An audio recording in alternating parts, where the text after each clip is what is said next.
ለዓመታት በርካታ ኢትዮጵያውያን ፍትህ ሲያገኙባቸው የቆዩ ባህላዊ የግጭት መፍቻ መንገዶች ዘላቂ ሰላም የማረጋገጥ ሚናቸው ከፍተኛ ቢሆንም ተገቢው ዕውቅናና ቦታ ሳይሰጣቸው ቆይቷል። ምክትል ጠቅላይ ሚኒስትር ተመስገን ጥሩነህ ያስጀመሩት ዓለም አቀፍ ጉባኤም ዓላማውን እነዚህን ባህላዊ የግጭት መፍቻ መንገዶች ከዘመናዊ የፍትህ ስርዓቱ ጋር በማናበብ እንዴት እንጠቀምባቸው የሚለው ላይ አድርጓል። የአማራ ክልልን ባብነት ያነሱት ምክትል ጠቅላይ ሚኒስትሩ የክልሉ ሕዝብ አብዛኛው ችግሩን የሚፈታው በባህላዊ መንገዶች ቢሆንም ባህላዊንም ሆነ ዘመናዊ የፍትህ ስርዓቱን የሚያዳክሙ ስራዎች መኖራቸውን ጠቁመዋል። በአማራ ክልል የተስተዋሉ የድህነት ፈተናዎች፣ የእኩልነት እጦቶች፣ ግጭቶች፣ ክርክሮች እና ያለመግባባቶች መደራረብ ባህላዊ የፍትህ ስርዓቶቻችንን ፈትኗቸዋል።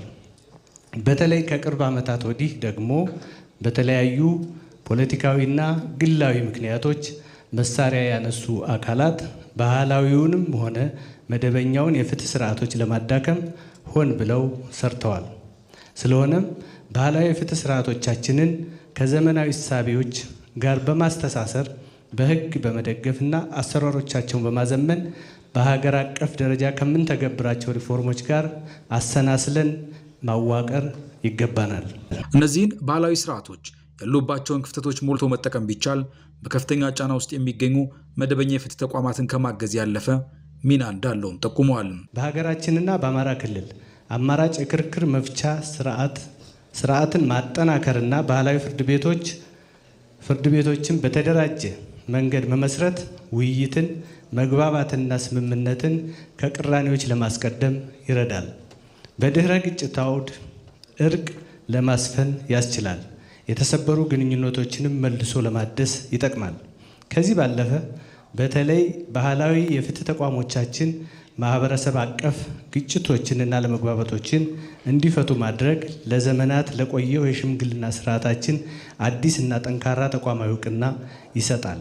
መንግስት የባህላዊም ሆነ የመደበኛ ፍትህ ስርዓቶች ተጠናክረው እንዲቀጥሉ እንደሚሰራም ምክትል ጠቅላይ ሚኒስትሩ አረጋግጠዋል። የመደመር መንግስት ከትናንት በጎ እሴቶችን መውሰድ፣ ዛሬ አዳዲስ እሴቶችን መፍጠር፣ መገንባት ነገ ኢትዮጵያ እንድትበለጽግ ያደርጋል ብሎ ያምናል።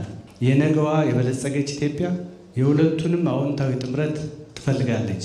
ይህ ኮንፈረንስ ይህንን አዎንታዊ ጥምረት ለመፍጠር እና ለመገንባት የተሻለውን መንገድ ይጠቁማል ተብሎ ይታመናል። በክልሉ የፍትህ ስርዓትን ለማጠናከር በልዩ ትኩረት መሰራቱን ያነሱት ደግሞ የአማራ ክልል ርዕሰ መስተዳድር አረጋ ከበደ ናቸው። ጠንካራ ፍርድ ቤቶች ካሉን ደግሞ በከፍተኛ ደረጃ የመንግስትን ጥንካሬ ከፍ እንዲያደርጉትም በውል እናምናለን።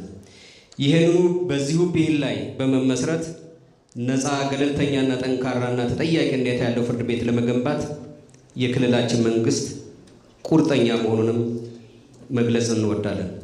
ችግሮች በምክክርና በኢትዮጵያ ባህል እንዲፈቱ የክልሉ መንግስት ቁርጠኛ ስለመሆኑ አረጋግጠዋል። ችግሮቻችንን በኢትዮጵያዊነትና በህብረ ብሔራዊ ወንድማማችነት ማዕቀፍ በምክክርና በሰላማዊ መንገድ በዘላቂነት እንዲፈቱ እየሰራን ያለን፣ በተለይም ውስጣዊ ችግሮቻችንን በህጋዊና ሰላማዊ በሆነ አግባብ በመፍታት ክልላዊ ዘላቂ ሰላምና ልማት ለማረጋገጥም እየሰራን እንገኛለን።